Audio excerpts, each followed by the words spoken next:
ever needed to make a plaque last minute? Somebody messaged you, or you're just trying to do something, or maybe you don't need to make a plaque at all, and you just want to know how to kind of just throw together a quick project for a client or for yourself. Well, that's exactly what we're going to be doing today. I got a call yesterday about making an award plaque, and I don't have any award material on hand, but what I do have on hand is a lot of wood and a laser. And so we're going to go ahead and get some wood down, get it milled up, get it prepped over at the router table, and get it ready to engrave. This is a project that's honestly pretty simple. Something like this 80-watt monport makes it really easy to do the project, especially at a larger size. And we'll be at about 10 by 13 and a half or so finished size for this. And really, it's going to be a fairly simple project. There's not a whole lot that goes into it. You don't really have to worry about doing a whole lot with it.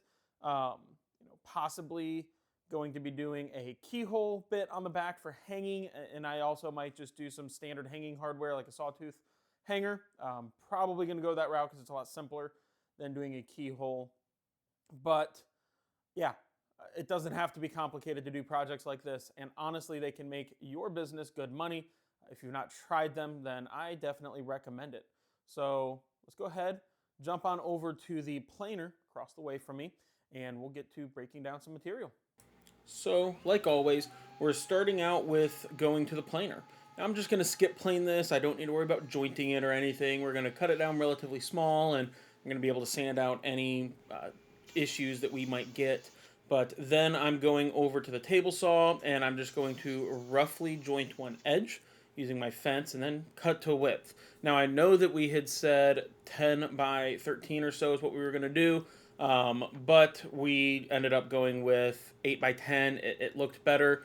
Here you can see me using my crosscut sled or my miter sled, my miter gauge, to get it cut down to width. That way I can be safe and accurate. This is the Harvey MG32. Absolutely love this. And from there, we put a slight round over on it. Now, this is just a 1/8 round over that I did on the bottom and the edges before I did a more decorative cut on the front. I forget exactly what bit this is. I'll have one linked in the description below. But this makes it look a little bit more like a plaque, and I really like how the finished plaque came out looking. Then I simply just draw on the face and sand away.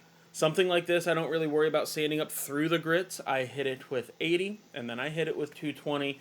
And if you were to try to pixel peep and look at it with a microscope, you might be able to see the sanding marks, but it looks great. It feels great. It saves time, and time is money. And at the end of the day, it looks fantastic. Now, I do use my sander to kind of round over the edges. It just helps to give a smoother feel all the way around. But this is, it helps set your stuff apart when you make sure that it's sanded and smooth. This is a little Miles Craft hand sanding block. I will also link this in the description. It comes with 4 different attachments. The one that I'm using is like concave, and it helps to get all of the edges and the corners, and this is probably one of the most used tools in my shop. So highly, highly recommend picking it up. It's cheap and it works fantastically. And then I just blow out the grain. So now it's time to head on over to the laser. This is where we do the majority of the heavy lifting. And you can see I'm using my camera to get everything aligned. And then once it's aligned, we burn. This took about 9.5 minutes to burn. And I was running at 300 millimeters a second at 80% power on low air with my 80-watt monport. And it came out looking absolutely fantastic. If you have a higher power machine, you might need to use a little bit different settings, same with a lower power. But for my 80-watt, I typically, on all my engraves, stick to 300 millimeters a second and 30% power. Then we take and head back over to the sander, and this is where I'm hitting it with 220. So that way I can get all of the overburn off. I blow out all of the engravings. And now it's time to oil it up. I didn't do anything fancy or special here. This is just some coconut oil. It's the same coconut oil I used to make my board butter. This is fully organic coconut oil. It's fractionated. It will never go rancid.